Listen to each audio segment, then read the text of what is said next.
하나님 아버지 감사합니다.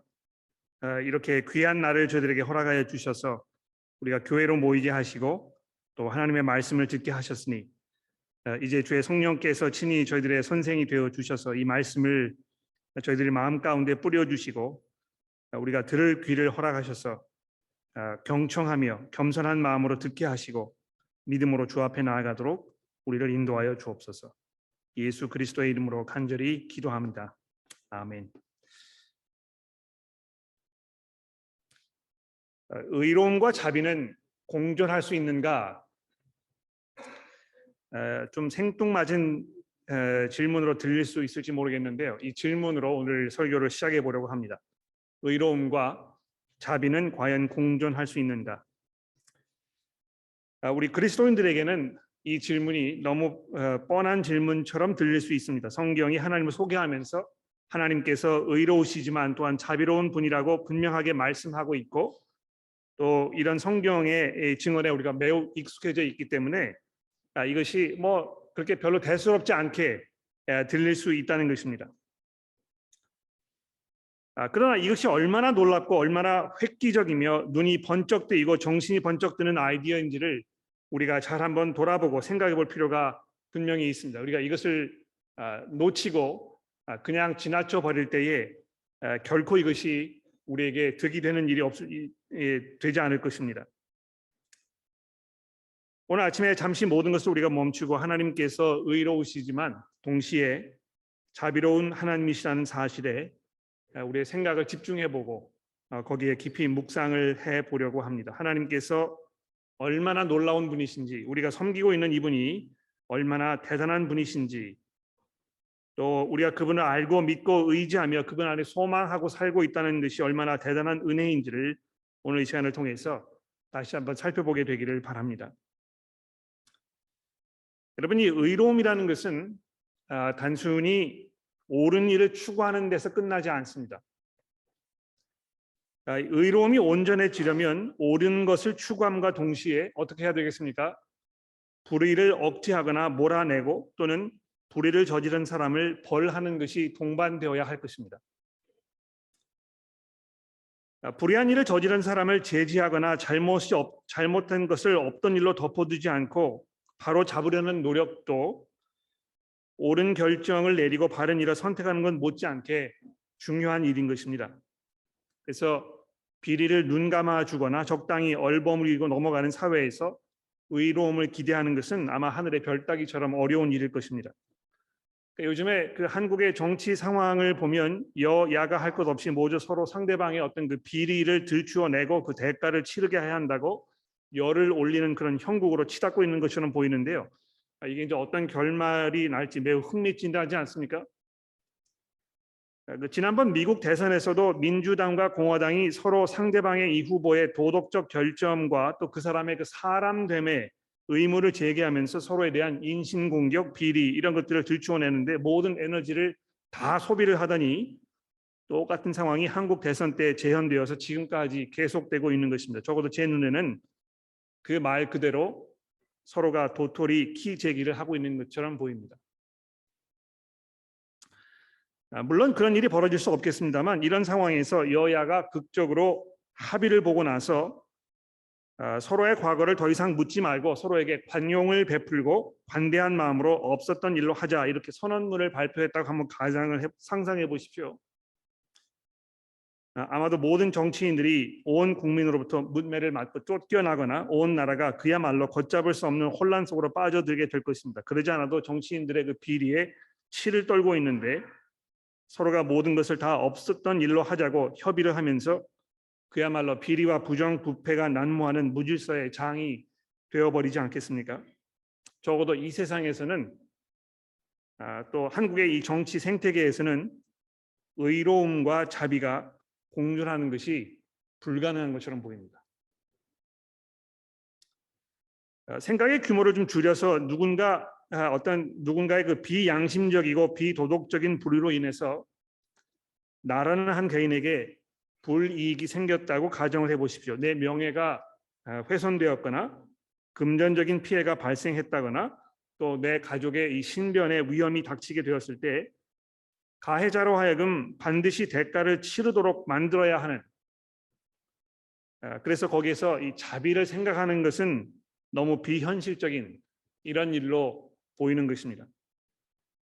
아마 자녀를 두신 분들이라면, 또 자녀를 키워보신 분들이라면, 내 자식이 학교에서 어떤 불의 또는 불이익을 당했을 때 여러분들이 어떤 감정을 느끼셨을지 기억하실 것입니다. 학교에서 이 정의로운 조치를 취할 것을 요구하고 기대하지, 그것을 없던 일로 이렇게 덮어버리거나 눈 감아주는 것을 우리가 부모로서 허락할 수가 없는 것입니다. 내 자식의 억울함과 또 그것을 방치한 학교의 부당함을 만천하에 드러내고 누군가 거기에 대해서 대가를 치르도록 해야 마음의 이 울분이 조금 풀리게 되는 것 아니겠습니까? 그래서 이 의로움과 자비를 동시에 기대하는 것은, 그것을 충족시키는 것은, 그것을 동시에 행하는 것은 우리가 생각하는 것만큼 그렇게 간단하거나 당연시할 수 있는 문제가 아닌 것입니다. 자칫하면 이 자비라는 명목하에 의로움은 비리로 가려지거나, 또는 반대로 의로움이라는 명목하에 비인간적이고 차갑기만 한 비정함 속에 빠져버릴 수가 있기 때문에 그런 것입니다. 그런데 하나님께서는 의로우시지만 동시에 자비로우신 이 두 가지를 완전하게 이루시는 분이시며, 또 그렇게 하기 때문에 우리가 하나님을 섬기는 그런 삶을 살 수 있는 것이며, 또 우리 그리스도인들이 이 계속 반복되는 우리의 연약함과 실수에도 불구하고 우리가 한없는 평안과 소망을 누리며 살 수 있게 되는 것입니다. 그러니까 교회 안에서 우리가 이 의로움과 자비를 동시에 이 행하는 그런 이제 공동체가 돼야 되겠는데요. 우리가 세상 사람들처럼 정의 아니면 자비, 이 둘 중에서 하나를 선택해야 되는 그런 처지에 있지 아니하고, 하나님의 은혜 가운데에서 우리가 정말 정의와 또 자비를 함께 공유할 수 있다는 이 놀라운 특권에 대하여 우리가 오늘 이 시간에 잠시 생각해 보기를 원합니다. 오늘 본문 사사기 2장 6절부터 3절 6절의 말씀을 통해서 하나님을 향한 더 깊은 믿음과 더 소망으로 나아가게 되시기를 기도하면서 이제 이 본문 말씀 우리가 잠시 한번 살펴보도록 하겠습니다. 잘 아시는 대로 이 사사기는 하나님의 백성으로 부름을 받은 그 사람들, 그 은혜를 누리며 살던 이들이 하나님을 내버린 어처구니 없고 끔찍한 상황에 대해서 지금 우리에게 증거해 주고 있습니다. 우리 주변에도 신앙생활을 잘 하던 것 같다가 점점 교회에서 멀어지더니 더 이상 믿음을 고백하지 않는 이런 분들을 여러분 개인적으로 알고 계실 것입니다. 근데 이 2장 6절에서 9절까지 보시면 이 여호와 하나님을 섬기며 신앙을 지켰던 여호수아의 세대가 끝을 맺고, 또 10절에서 그 뒤를 이어 새로운 세대가 일어났다고 설명하고 있는데요. 이 새로운 세대에 대한 설명이 가히 충격적이지 않습니까? 이 10절 말씀을 보십시오. 그 후에 일어난 다른 세대는 여호와를 알지 못하며 여호와께서 이스라엘을 위하여 행하신 일도 알지 못하더라. 이스라엘 자손이 여호와의 목전에서 악을 행하여 바알들을 섬기며 애굽 땅에서 그들을 인도하여 낸 그들의 조상들의 하나님 여호와를 버리고 다른 신들, 곧 그들 주위에 있는 백성들의 신들을 따라 그들에게 절하며 여호와를 진노하게 하였으되, 곧 그들이 여호와를 버리고 바알과 아스타롯을 섬겼으므로. 여러분, 우선적으로요, 이스라엘이 얼마나 빨리 하나님을 섬기던 삶에서 하나님을 등지고 배반하는 삶을 선택하게 되었는지, 이게 정말 충격적입니다. 불과 3세대 만에 이런 변화가 일어난 것인데, 이 7절에 보시는 바와 같이 하나님의 종이었던 여호수아와 그 세대가 이제 1세대가 되겠죠.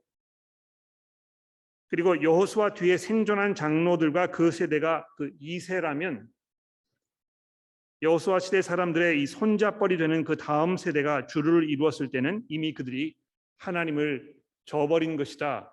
이렇게 설명하고 있는 것입니다. 제 집안으로 따지자면 제 아버님으로부터 시작을 해서 저를 거쳐가지고 제 아들 원철이 때에 와서 불과 30, 40년 정도 안팎의 매우 짧은 시간이 되는 것인데, 그 기간 동안에 아주 극단적인 변화가 일어나게 된 셈입니다.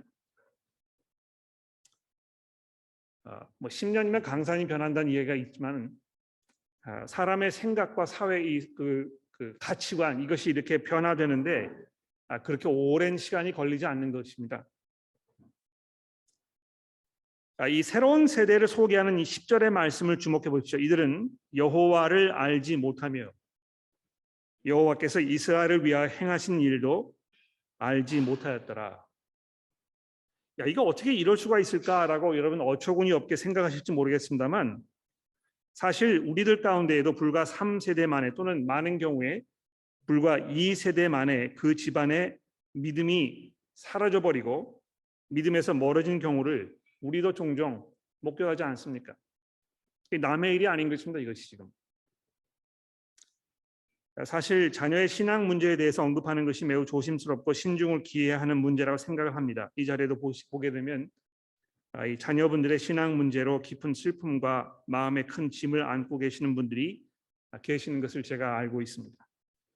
그분들께서 얼마나 간절하고 얼마나 안타까운 마음으로 하나님께 기도하며 상황이 바뀌도록 또 믿음의 생활에서 돌아선 것처럼 보이는 자녀들의 마음에 변화가 일어나도록 하나님께서 그 변화를 일으켜 주시도록 얼마나 하나님 앞에 간절히 매달리고 간구하고 계시는지를 제가 잘 알고 있습니다. 신앙생활을 건강하게 잘하고 있는 다른 가정의 자녀를 보았을 때 더더욱 마음이 무겁고 착잡해져 오는 것을 다스리기가 어렵다는 것도 제가 알고 있습니다. 혹시 내가 부모로서의 역할을 잘 감당하지 못해서 이렇게 된 것이 아닌가 하는 어떤 그 죄책감에 신음하고 계실지도 모릅니다. 근데 여러분 이 믿음이라는 것은 그저 하늘에서 뚝 떨어지는 것이 아니고 하나님의 말씀이 그 마음속에 심겨지고 그것이 뿌리를 내리고 싹이 돋아나고 자라게 되는 것이기 때문에 하나님의 말씀이 이 그 씨앗으로 그 마음속에 뿌려지게 되고 또 그것이 건강하게 자랄 수 있는 이 환경과 여건을 지속적으로 마련해 주는 것이 정말 중요합니다. 또 그것이 바로 하나님께서 우리 부모들에게 맡겨주신 매우 중요한 역할입니다. 그러므로 여러분들이 가정에서 정말 자녀들에게 하나님의 말씀을 가차히 할 수 있도록 또 그 말씀이 거기에서 잘 심겨지고 잘 자랄 수 있는 어떤 상황과 환경과 여건을 마련해 주는 이것이 얼마나 중요한 여러분들의 역할과 책임인지 모릅니다. 그러나 동시에 그 말씀의 씨앗이 열매를 맺는 것은 오직 그저 이 주변의 환경이 잘 마련되어 있다고 해서 자연적으로 일어나는 것은 아닙니다. 왜냐하면 그것이 하나님의 그 손에 달려 있기 때문에 그런 것입니다. 말씀이 잘 심겨지고 자랄 수 있는 환경과 여건을 부모가 정성스럽게 최선을 다하여 제공했다 하더라도 그것만으로 자동적으로 열매가 맺히지 않는다는 것을 우리가 이 주변에 있는 또는 우리 교회 안에 계시는 여러분들의 그 상황을 보면서 알 수 있습니다. 정말 믿음 안에서 조심스럽게 열심히 자녀들을 위하여 수고하고 애썼던 부모님들이 어찌된 영문인지 도무지 먹혀 들어가지 않는 이 자녀들의 그 강박한 마음을 보면서 슬퍼하고 애통해하는 이런 것도 우리가 보게 되는 것입니다. 성령께서 정말 이 자녀들의 마음 가운데 찾아오셔서 그 뿌려지는 말씀을 자라게 하시고 열매를 맺도록 우리가 간구해야 될 텐데요. 여러분 포기하지 마시고 끝까지 하나님 앞에 기도하시기를 바랍니다. 저도 여러분들 위해서 여러분들의 자녀들을 위해서 쉬지 않고 기도하고 있다는 것을 기억하십시오. 때로는 우리의 기도와 수고에도 불구하고 우리가 알 수 없는 하나님만 알고 계시는 어떤 이유 때문에 우리 자녀들이 아직 믿음의 삶을 살고 있지 않은 경우가 종종 있습니다.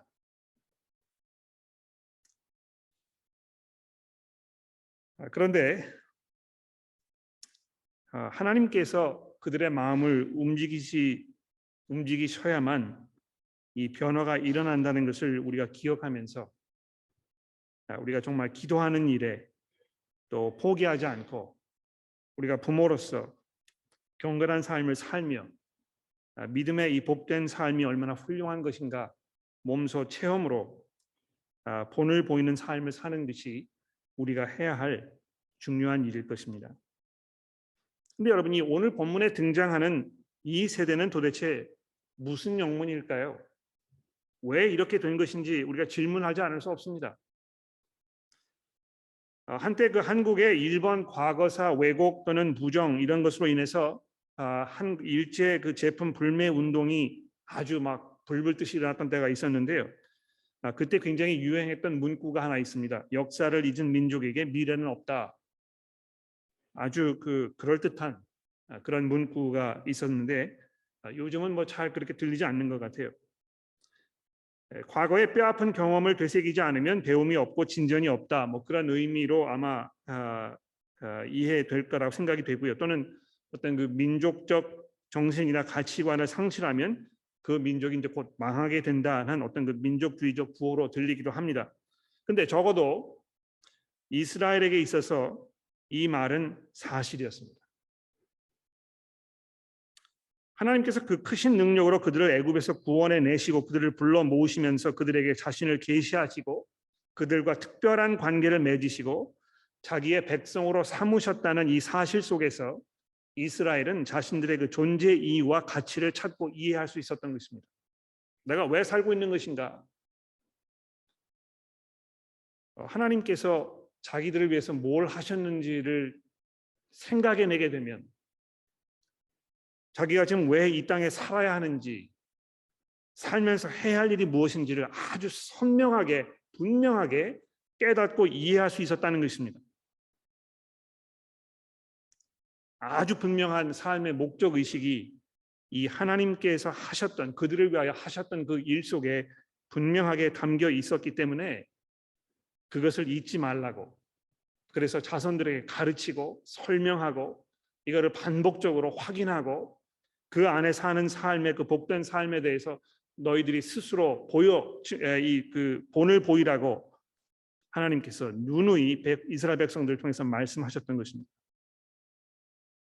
바로 이것이 하나님의 의도 아니었습니까? 하나님과 올바른 관계를 맺고 살 때에 그 속에 얼마나 큰 축복이 있는 것인지 그것이 얼마나 복된 삶인지 이것을 세상에 보여주시려고 하나님께서 이스라엘을 불러내셨다는 것입니다.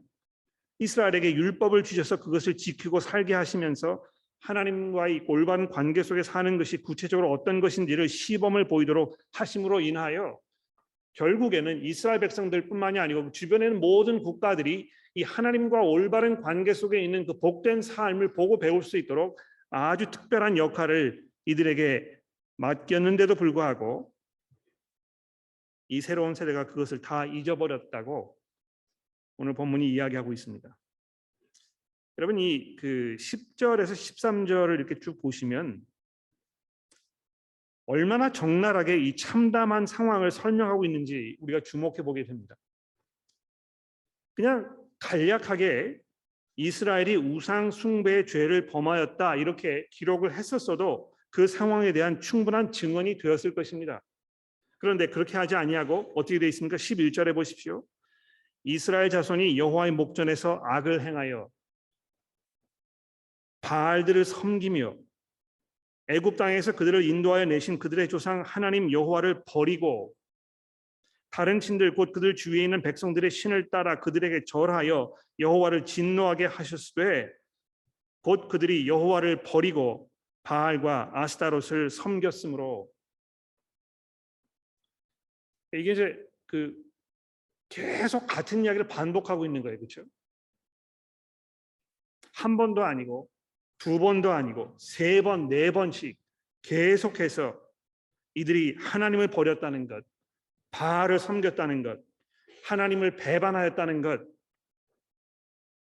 이런 식으로 강조해서 이야기하고 있는 것입니다. 아마 어떤 그 끔찍한 상황을 강조하기 위해서 이렇게 상세하게 적었을 수도 있을 것이고 또는 그 충격의 여운이 계속되는 것을 표현하는 그 방법일 수도 있을 것입니다. 얼마나 이것이 충격적이었으면. 여기서 주목할 두 가지 사실이 있는데요. 첫째는 이들이 하나님 여호와를 버린 후에 무신론자가 되지 않았다는 것입니다. 오히려 하나님을 대신할 다른 신들을 찾았다는 것이고요. 둘째로 주목할 것은 하나님을 저버렸다는 것과 악을 행하였다는 표현이 동시에 사용되고 있다는 점입니다. 이 두 번째 사실부터 한번 생각을 해볼까요? 하나님 대신 바알을 섬긴 것이 이스라엘이 행한 악이라 이렇게 이제 읽혀질 수도 있겠습니다만, 하나님을 버린 결과적으로 비도덕적이고 비윤리적인 삶을 가져왔다는 의미로 보여지기도 합니다. 그러니까 이스라엘이 행한 악이 무엇인가? 여호와를 버린 것, 물론 그것이 분명한 악일 것입니다. 그런데 여호와를 버림으로 인하여 그들의 삶이 비도덕적이고 비윤리적인 반하나님적인 이런 모습으로 전락하였다는 것을 이 본문이 의미하고 있다고 생각이 됩니다. 사실 인간이 하나님을 등졌을 때, 하나님으로부터 독립을 선언하였을 때 인간이 과연 자체적으로 도덕적인 삶을 살 수 있겠는가 하는 이 굉장히 중대한 질문이 던져지겠죠. 여러분, 가능하다고 생각하십니까? 하나님을 알지 못할 때에 과연 인간이 그 상태로 이 세상에서 도덕적이고 윤리적인 삶을 살아갈 수 있겠는가? 17세기와 18세기 계몽주의 사상가들이 인간이 교회를 통해 강요되어 온 하나님의 명령에 더 이상 굴복하지 말고 인간 스스로 도덕적 가치를 결정하는 주체가 되어야 한다고 주장해 왔습니다. 그로부터 이제 벌써 300년이라는 굉장히 긴 또는 어떻게 보면 짧은 그런 시간이 흘렀는데, 그 기간 동안에 이 세상에 얼마나 그 엄청난 가치관의 변화가 왔는지 생각해 보십시오. 특히 20세기에 들어오면서 소위 말하는 이 성의 혁명, 이 섹슈얼 레볼루션 이런 걸 통해서 혼전 성교의 이 보편화, 낙태의 합법화, 이혼 사유의 간소화, 동성 간의 결혼 합법화 등이 이루어졌습니다만, 이러한 변화가 사람의 삶을 보다 풍요롭고 윤택하게 변화시켰기는커녕 오히려 이런 변화들로 인해서 특히 여성들에게 더 큰 고통이 찾아오는 이런 불행이 초래되지 않았습니까? 하나님을 버렸을 때 인간의 삶은 모든 불의와 추악과 탐욕과 악의와 살의와 식인과 분쟁과 악독으로 가득 채워질 수밖에 없게 되어 있는 것입니다. 세상에서 뭐 이 그 공산주의와 같은 유물론 사상에 깊이 빠져 있던 그 나라들 속에서 자행되었던 이 끔찍한 학살이라든지 이 어떤 그 인권 유린이라든지 이런 것들을 생각해 보십시오. 이스라엘도 하나님을 저버리고 가나안 사람들의 신 바알을 섬기게 되자 그들의 삶이 문란해지고 탐욕으로 가득 차서 하나님 앞에 온갖 악을 행하는 모습으로 전락하게 되고 마는 것인데요. 이스라엘의 삶이 그러했던 것처럼 우리도 하나님을 등지고 살 때 그런 모습에서 결코 자유롭지 못한 것입니다.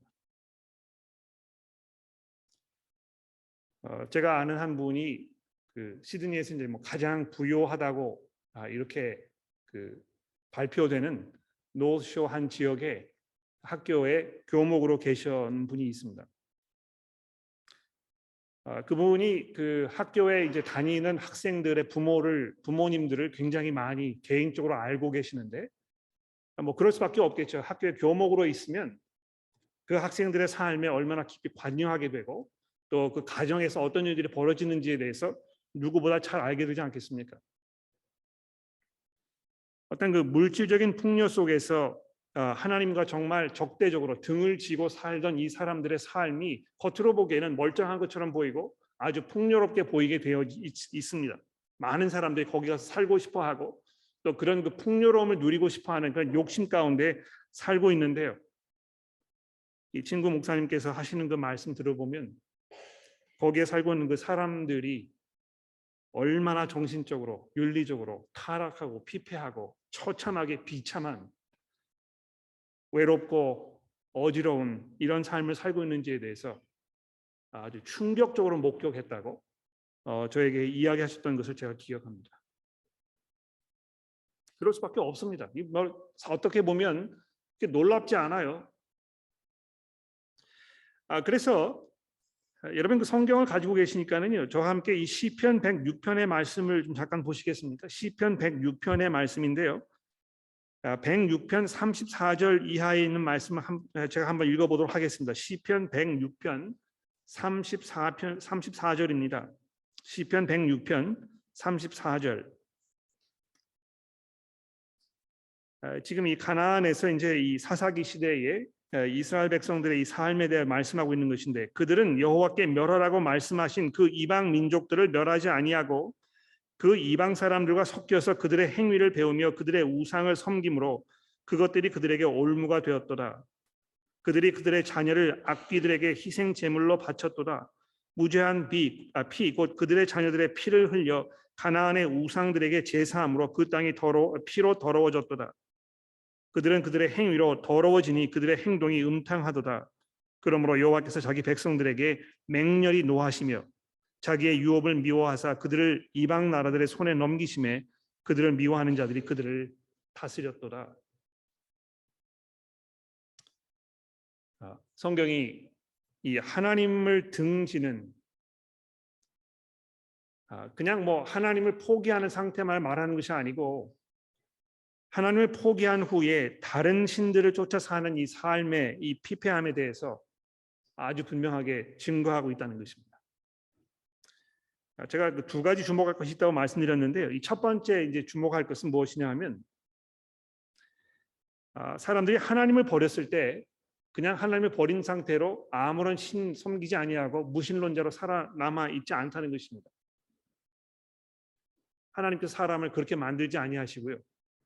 참 하나님을 섬기지 아니하면 그 자리에 하나님이 아닌 다른 것을 꼭 대체하도록 이렇게 되어 있습니다. 나는 신을 믿지 않는다 이렇게 이야기하시는 분들이 뭐 많이 계실 수 있습니다만, 실제로 이제 이 인구 조사를 지난번에 했을 때 거기 나온 결과를 보게 되면 자기가 무신론자라고 아주 이제 공개적으로 표현하시는 이 표기를 하신 분들의 그 퍼센티지가 약 한 15% 정도 더 늘어났다고 이렇게 이 발표가 있었습니다. 마치 사람들이 이제 더 이상 그 어떤 영적인 세계, 또 이 어떤 영혼의 세계 이런 것을 믿지 않는, 그래서 정말 철저하게 어떤 그 유물론적인 세계관을 가지고 살고 있는 것처럼 보입니다만, 적어도 성경이 우리에게 이야기하고 있는 그 평가는 무엇입니까? 참되신 하나님을 하나님으로 섬기지 않게 되면 그 하나님 대신에 다른 것을 섬김의 대상으로 정해놓고 거기에 이 목숨을 거는 삶을 살게 되어 있다는 것입니다. 대표적으로 뭐 물론 다른 종교를 포함해서, 그러나 꼭 종교뿐만이 아니고요. 내 개인의 욕심일 수도 있고, 또 어떤 그 명예에 대한 그 갈급함, 물질에 대한 욕심, 이런 모든 것들이 성경에서 보았을 때 우상 숭배라고 이야기하고 있다는 것입니다. 특히 여러분 뭐 잘 아시는 대로 골로새서에 보면 이 탐욕에 대해서 이야기하면서 이 물질에 대한 어떤 그 갈급함, 갈증, 욕심에 대해서 이야기하면서 이것이 우상 숭배라고 이렇게 말씀하고 있지 않습니까? 예수께서도 뭐라고 말씀하셨습니까? 하나님과 이 재물을 이렇게 놓고 비교하면서 어떤 그 동사를 쓰셨냐 하면, 하나님과 재물을 동시에 섬길 수 없다 이렇게 얘기하셨죠. 그렇죠? 그러니까 그냥 돈을 뭐 이렇게 사랑하고 돈을 뭐 소유하고 싶은 소유욕을 말하는 것이 아니고요. 거기에 이렇게 종속이 되어 가지고 거기에 끌려다니거나 거기에 내 모든 것을 걸어야 하는, 그래서 그것을 섬기는 모습으로 예수께서 말씀하신 것, 이것이 우연이 아닌 것입니다. 어떤 사람들은 과학을 맹신함으로, 어떤 사람들은 인간의 이성을 맹신함으로, 어떤 사람들은 인간의 쾌락을 맹신함으로 참되신 하나님을 거짓 신으로 대체하는 이런 그 결정을 내렸는데요. 그 결과가 아까도 말씀드렸듯이 참혹한, 처참한, 피폐한 이런 그 삶을 우리 인간들에게 가져오게 된 것입니다. 하나님께서 이스라엘 백성들의 이러한 타락함, 그들의 그 변절 이런 걸 보시면서 어떻게 하셨다고요? 이 그들의 그 결정에 대해서 이 저자가 아주 충격적으로 이렇게 설명하고 있다면 거기에 못지않게 그들의 그런 그 타락함에 대해서 하나님께서 취하셨던 조치마저도 정말 충격적으로 우리에게 설명이 되고 있습니다. 14절 말씀을 보십시오. 여호와께서 이스라엘에게 진노하사 노략하는 자들의 손에 넘겨주사 그들이 노략을 당하게 하시며 또 주위에 있는 모든 대적들의 손에 팔아 넘기심에 그들이 다시는 대적을 당하지 못하게 하셨으며 그들이 어디로 가든지 여호와의 손이 그들에게 재앙을 내리시니 곧 여호와께서 말씀하신 것 같고 여호와께서 그들에게 맹세하신 것 같아서 그들의 괴로움이 심하였더라.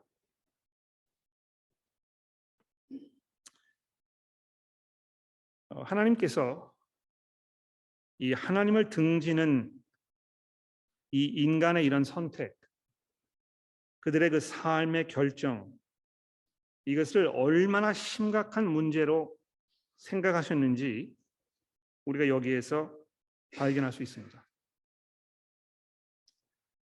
그저 하나님께서 마치 산타클로스 할아버지처럼 허허 웃으시면서 뭐 그럴 수도 있겠지.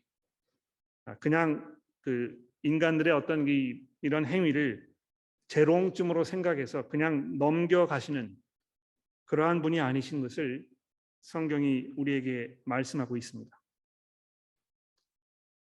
이 진노하사라는 이 표현이 우리를 섬뜩하게 하지 않습니까? 그런데 이 진노는 그냥 인간의 어떤 그 욱하는 감정 때문에 순간적으로 솟아오르는 그런 진노를 말하는 것이 아니고요. 오랫동안 끓어오르는 차곡차곡 쌓여지는 결코 자기의 어떤 그 절제 능력을 잃어버리지 아니하지만 결국에는 그것이 화산처럼 폭발할 수밖에 없는 이런 정의로운 진노라는 것을 우리가 이해할 필요가 있습니다. 그런데 여러분 이것이 구약 시대에 하나님께서 이스라엘 백성들과 맺으셨던 계약의 일부분이라는 것입니다. 얼마나 다행인지 몰라요. 구약 시대에 하나님께서 구약 시대의 사람들과 이렇게 계약을 맺으셨지만 그리스도의 이 보혈의 피를 통하여 우리에게 주신 새 언약이 우리에게 무엇을 말씀하고 있는지 잠시 돌아볼 필요가 있겠습니다.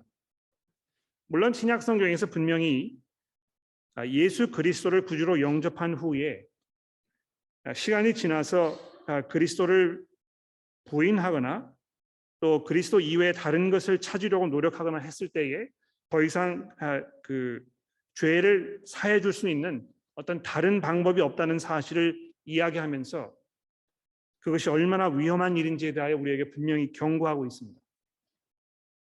또 신실한 모습으로 살아가지 아니하고 계속해서 세상과 타협하는 삶을 살았을 때에 우리에게 분명한 어떤 그 대가를 치러야 하는 어떤 돌이킬 수 없는 지경에까지 갈 수 있는 그 위험성에 대하여 성경이 분명히 우리에게 경고하고 있는 것입니다.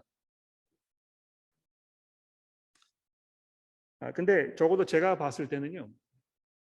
이 구약 성경에서 하나님께서 이스라엘 백성들과 맺으셨던 이 계약과 그 계약의 그 성질과 예수 그리스도의 보혈을 통하여 성령의 능력으로 인치심을 받았던 이 하나님의 백성들의 삶을 비교해 보았을 때 이 분명한 차이점이 있다는 것입니다.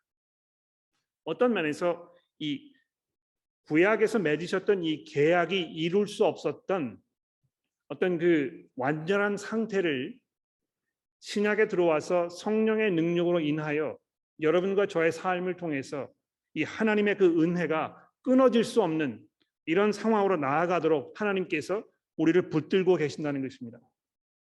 여러분이 얼마나 큰 그 다행인지 모릅니다. 여러분과 제가요 이 구약 시대에 살지 아니하고 십자가 사건 이후에 지금 이 신약의 시대에서 성령의 은혜 가운데 복음의 시대에 살고 있다는 이것이 얼마나 놀라운 은혜인지 모릅니다. 내가 세상 끝날까지 너희와 함께 하겠다는 이 그리스도의 약속이 여러분과 저의 삶을 붙들고 있는 것입니다. 성령의 인치심을 받았으므로 이제 여러분과 저는 어떤 그 불가항력적인 하나님의 은혜 안에 있다고 어떤 그 신학자들이 이야기했습니다. 굉장히 중요한 이야기인 것 같아요. 이 불가항력적이다.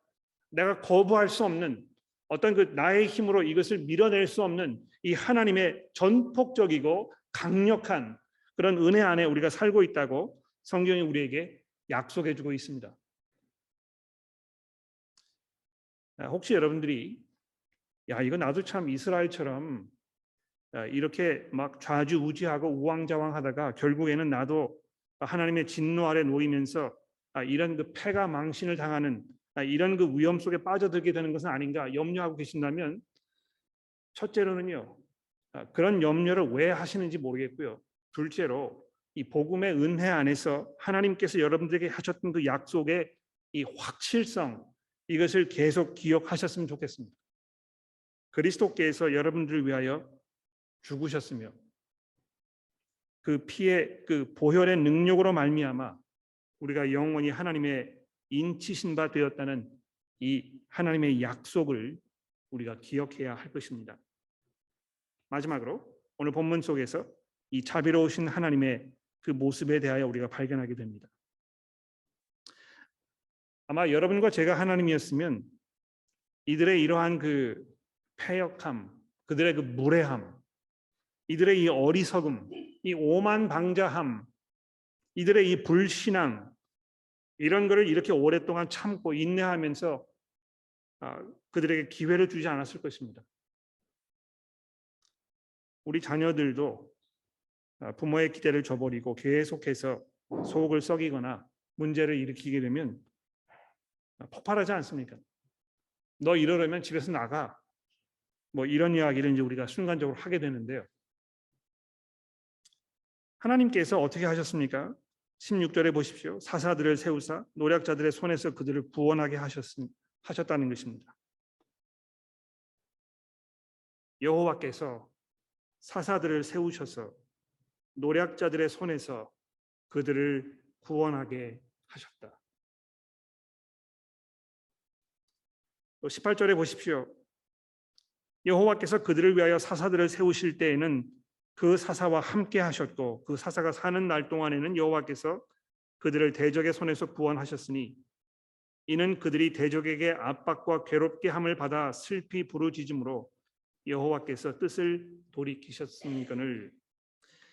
여기 이제 개역 개정 성경의 이 18절 말씀을 우리가 조금 주목할 필요가 있겠는데, 슬피 부르짖음으로 이렇게 이제 좀 over translation, 좀 더 과하게 이렇게 번역을 했습니다만, 아마 신음하였다 이렇게 이제 하는 게 더 적절하지 않을까 생각해요.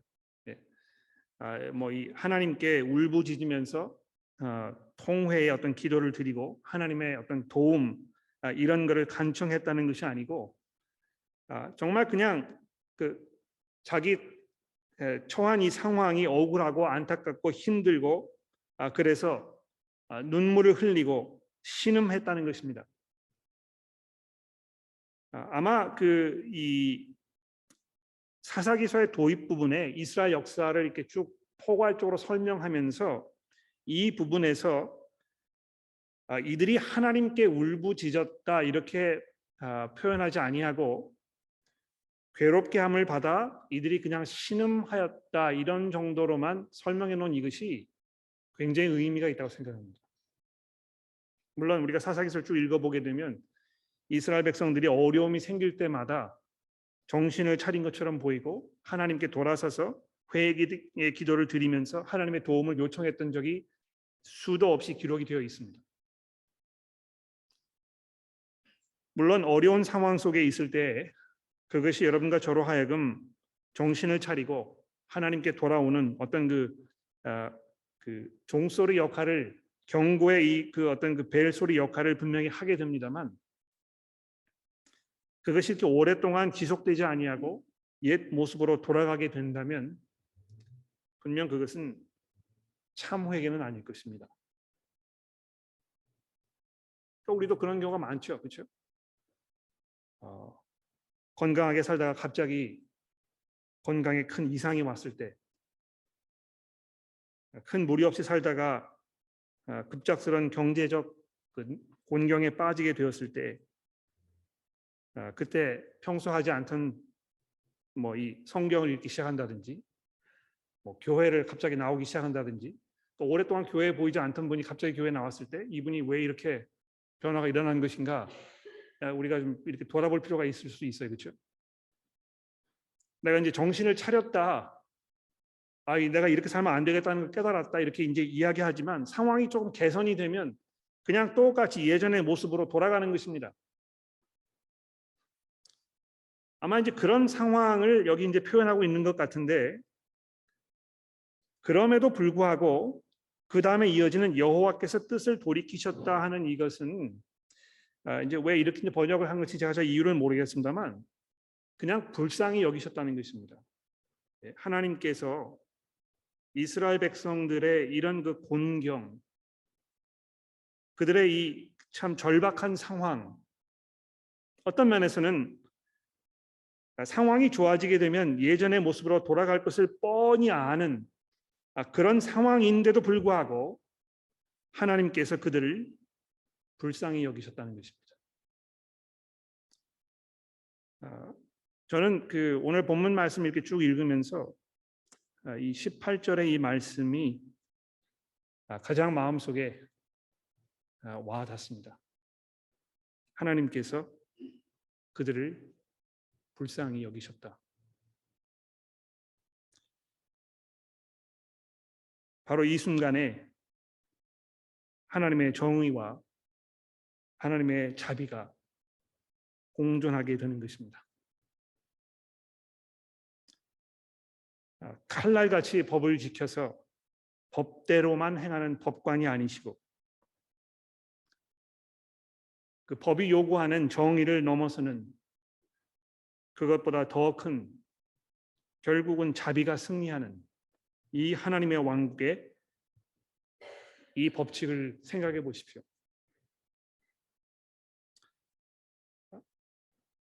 이 구약 성경에 이러한 그 하나님에 대한 증언을 바탕으로 하여 예수께서도 이 땅에 오셨을 때 이 형제 사랑하는 것에 대해서 우리에게 죄진 자를 우리가 용서하여 준 것처럼 우리의 죄를 용서해 달라고 가르치셨던 것입니다. 너희가 내 눈에 있는 들보는 보지 못하고 어찌하여 형제에 있는 티끌을 빼려고 하느냐, 이렇게 이야기하셨을 때 형제 자매들을 향하여 더 큰 자비와 관용을 베풀 것을 우리에게 말씀하셨던 것입니다. 제가 지지난주에도 이 부분에 대해서 잠깐 말씀드렸습니다만 진리를 사랑하는 사람들이 조금만 잘못하면 보일 수 있는 별로 바람직하지 않은 그 면 중에 하나는 진리에 대한 헌신으로 인하여 사람에 대한 관용을 잊어버린다는 것입니다.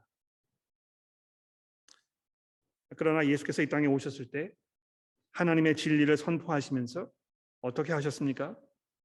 죄인들을 부르신 것 아닙니까? 하나님의 진리를 선포하시면서 죄인들을 정죄하시고 그들을 심판의 구렁텅이로 몰아넣으신 것이 아니고 하나님의 진리를 선포하심으로 인하여 그들을 향해서 한없는 참음과 오래 인내하심으로 그들에게 관용을 베푸셨던 것입니다. 바로 이것이 오늘 본문이 우리에게 증거하고 있는 하나님의 의로움과 자비인 것입니다. 나머지 부분에 계속 보게 되는 이 하나님의 어떤 시험하심, 그렇죠? 이 시험이라는 단어가 이제 그 19절부터 4절까지 여러 번 등장하게 되는데요. 하나님께서 이 이스라엘 백성들의 어떤 패역함 이런 것들을 부분적으로 시정하시면서 계속해서 그들에게 기회를 주시고 또 개선할 수 있는 방법을 마련해 주시고 그들을 향해서 오래 참으시는 이 시험, 이 실패하나 못하나 이거를 이렇게 평가하는 것이 아니고요. 연단의 의미로 시험을 계속 하셨다는 것입니다. 얼마나 이것이 하나님의 은혜인지 모릅니다. 아마 그 부분을 신약 성경이 계속 연이어서 우리에게 그렇게 얘기하잖아요. 오늘 뭐 이 아침에 봉독되었던 베드로전서의 말씀에도 그런 말씀이 있습니다만, 우리 삶 속에 어떤 그 어려움이 닥쳐왔을 때, 특히 그 어려움이 나의 어떤 그 패역함, 나의 잘못, 내 그 죄악됨, 나의 어리석음 이런 것으로 인해서 피할 수 없는 어떤 내 실수의 대가로 다가왔을 때 그것이 굉장히 고통스럽고 어렵습니다만, 하나님께서 그것으로 마지막으로 우리에게 모든 문을 닫아버리시고 우리로 하여금 더 이상 돌아오지 못하도록 이렇게 하시는 분이 아니시고요. 그리스도께서 이미 여러분과 저를 회개의 자리로 인도하셨음으로 인해서 그런 실수에도 불구하고 그것을 통하여 우리가 새롭게 되는, 더 성숙의 길로 나아가는, 하나님을 더 깊이 의지하는 법을 배우시게 하는 이 믿음의 은혜의 표현으로 우리에게 주신다는 사실을 우리가 기억해야 될 것입니다. 형제자매 여러분, 자비와 공의를 동시에 가지고 계신 하나님께서 교회를 부르셔서 여러분과 저로 하여금 하나님의 백성으로, 예수 그리스도의 제자로 참 의가 되시며 하나님의 자비의 결정체이신 그리스도의 제자로 살게 하신 것입니다. 여러분과 저도 의를 추구하며 자비를 베푸는 성도의 삶을 살게 되기를 간절히 기도합니다. 기도하겠습니다. 하나님 아버지, 감사합니다. 하나님께서 저희들을 얼마나 불쌍하게 여기시는지, 하나님의 그 긍휼이 얼마나 놀라운 것인지, 우리가 어떻게 그것을 감당치 못하며 그것을 받을 아무런 자격이 없는 이런 존재들임을 다시 한번 돌아보게 됩니다. 이스라엘 백성들의 이런 어리석은 모습을 보면서 저희가 혀를 차고 고개를 갸우뚱거리며 어떻게 이럴 수 있을까 우리가 질문하게 되지만, 그들의 모습 속에서 또 우리 자신들의 나약함과 어리석음을 발견하게 됩니다. 그러나 그리스도께서 이미 저희들 위해 십자가에서 엄청난 대가를 치르심으로 인해 우리가 더 이상 하나님의 진노를 두려워하지 않아도 되는, 두려워할 필요가 없는 그 놀라운 은혜의 자리에 나가게 하셨으니 감사합니다. 그러나 하나님, 저희가 이런 하나님의 은혜를 남용하지 않도록 도와주시고 우리가 이것을 가볍게 여기면서 방종한 모습으로 살지 않도록 저희를 도와주시고, 하나님의 은혜를 생각할 때마다 더더욱 우리들의 마음 가운데 주의 백성으로 살아가야 되겠다는 더 굳건한 의지가 발동되도록 주의 성령께서 저희들을 인도하여 주옵소서. 예수 그리스도의 이름으로 간절히 기도합니다.